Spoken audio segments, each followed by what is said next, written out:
Agizo hilo limetolewa na mkuu wa mkoa wa Mbeya Dr. Juma Zuberi Homera wakati akifungua jukwaa la ushirika la mkoa wa Mbeya ambalo linafanyika kwa siku 3 jijini hapa. Vyama vya SACCOS, baadhi ya vyama hapa Mbeya vimekula pesa za wanachama wao, na kesi ziko TAKUKURU na zingine ziko kwa mrajisi.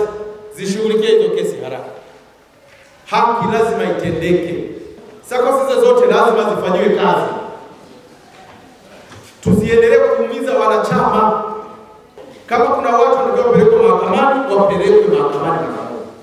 Kama wanastahili kwenda mahakamani, basi hizo fedha zirudishwe mara moja ili wahusika waweze kupata fedha zao. Wakizungumzia ubadhilifu wa mali za ushirika, wasimamizi wa ushirika ngazi ya kitaifa na mkoa wa Mbeya nao wakawa na haya ya kusema.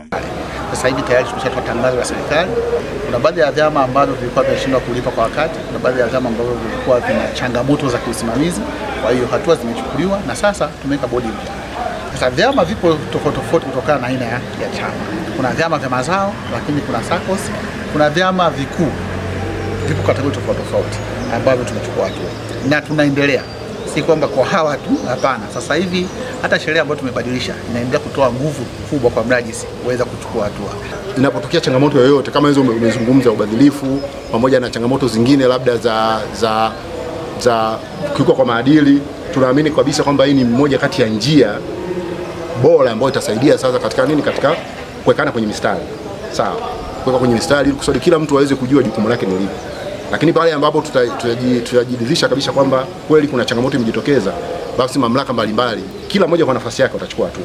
Mwenyekiti wa jukwaa la ushirika mkoa wa Mbeya Bwana Obedi Mtweve amesema pamoja na hatua zinazochukuliwa na serikali kudhibiti ubadhirifu kwenye ushirika, walinzi wa kwanza wa mali za ushirika ni wanaushirika wenyewe, huku baadhi ya viongozi wa vyama vya ushirika wakiomba wapewe elimu zaidi kuendesha vyama hivyo.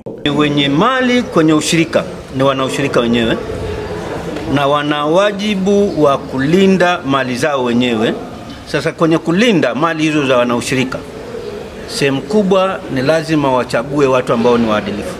Lakini la pili, mifumo yenyewe ya ushirika iko wazi kuhakikisha mali za wanaushirika zinakaguliwa, na pale ambapo pengine kunaonekana kuna ubadhirifu ni lazima hatua zichukuliwe. Changamoto kubwa nafikiri ni elimu. Hasa elimu ambayo inatolewa mara nyingi inatolewa kwa viongozi wa vyama vya ushirika.